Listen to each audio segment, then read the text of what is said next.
ನನ್ನ ಹೆಸರು ಕುಮಾರ್ ಅಂತ. ನಾನು ಇಲ್ಲೇ ಮೂಲತಃ ಭದ್ರಾವತಿಯವರು. ನಾನು ಆಕ್ಸಿಡೆಂಟ್ ಆಗಿ ಒಂದು 2 ಮಂತ್ ಬ್ಯಾಕ್ ಬೆಡ್ ರೆಸ್ಟ್ ತಗೊಂಡಿದ್ದೆ. ಇದ್ರ ಬಗ್ಗೆ ಬಂದು ನಮ್ಮ ಭಾಗ್ಯ ಮೇಡಮ್, ನಮ್ಮ ಸತೀಶ್ ಅವರು ಉಜಿರೆಯಿಂದ ಬಂದು ನಮ್ಗೆ ಅವಕಾಶ ಕೊಟ್ಟು ಇದ್ರ ಬಗ್ಗೆ ಹೇಳಿದ್ರು. ಕುಮಾರ್ ಸರ್, ಈ ತರ ಬೆಡ್ ತಗೊಳ್ಳಿ, ಮತ್ತೆ ಈ ತರ ನಿಮಗೆ ಒಂದು ಒಳ್ಳೆ ಯೂಸ್ ಆಗುತ್ತೆ, ಒಳ್ಳೆ ರಿಸಲ್ಟ್ ಇದೆ, ಬೇರೆ ಒಂದು ಹಾಸ್ಪಿಟ್ಲಿಗೆ ಹಾಕೋದು ಅಂತ ಇಲ್ಲಿ ತಗೊಂಡು ಯೂಸ್ ಮಾಡಿ ಅಂತ ಹೇಳಿದ್ರು ಸರ್. ನಾನು ತಗೊಂಡು ಯೂಸ್ ಮಾಡ್ತಾ ಬಂದೆ. ಈಗ ನಡೆಯೋದಾಗ್ತಿರ್ಲಿಲ್ಲ, ಸ್ಟಿಕ್ಕರ್ಸ್ಕೊಂಡೆ ನಡೀತಿದ್ದೆ. ಅಂದ್ರೆ ಸರ್ ಇಲ್ಲಿಗೆ ಬರ್ಲಿಕ್ಕೆ ಆಗೋದಿಲ್ಲ ಅನ್ಕೊಂಡು ವಾಟರ್ ಸ್ಟಿಕ್ಕರ್ಗೂ ಬಂದೆ.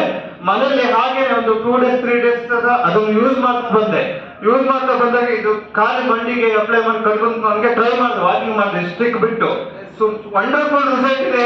ಎಲ್ಲರೂ ಯಾರಿಗೆ ಹೆದರುವಂತ ಏನು ಫುಡ್ ಮೆಡಿಸಿನ್ ಅಲ್ಲ, ಒಳ್ಳೆ ಬೇರೆ ಒಂದು ಎಲ್ಲರಿಗೂ ದುಡ್ಡು ಕಟ್ಟುವ ಆರೋಗ್ಯ ಬಗ್ಗೆ.